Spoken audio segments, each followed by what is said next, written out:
ಶುಭೋದಯ, ಶುಭ ದಿನ. ಬೆಳಗಿನ ಮಾತು, ಬೆಳಕಿನ ಮಾತು. ಯಾವಾಗಲೂ ಬೇರೆಯವರ ಬಗ್ಗೆ ಮಾತನಾಡುವ ಗುಂಪಿನಲ್ಲಿ ನೀವು ಹೋಗಬೇಡಿ.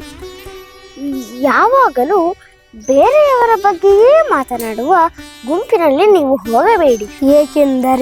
ಏಕೆಂದರೆ ನೀವು ಅಲ್ಲಿಂದ ಹೊರಟ ಮರುಕ್ಷಣವೇ ಅವರ ಮಾತಿನ ವಿಷಯ ನೀವೇ ಆಗಿರುತ್ತೀರಿ. ಇನ್ನೊಮ್ಮೆ ಯಾವಾಗಲೂ ಬೇರೆಯವರ ಬಗ್ಗೆಯೇ ಮಾತನಾಡುವ ಗುಂಪಿನಲ್ಲಿ ನೀವು ಹೋಗಬೇಡಿ. ಯಾವಾಗಲೂ ಬೇರೆಯವರ ಬಗ್ಗೆಯೇ ಮಾತನಾಡುವ ಗುಂಪಿನಲ್ಲಿ ನೀವು ಹೋಗಬೇಡಿ. ಏಕೆಂದರೆ ನೀವು ಅಲ್ಲಿಂದ ಹೊರಟ ಮರುಕ್ಷಣವೇ ಅವರ ಮಾತಿನ ವಿಷಯ ನೀವೇ ಆಗಿರುತ್ತೀರಿ. ಧನ್ಯವಾದಗಳು. ವಂದನೆಗಳು.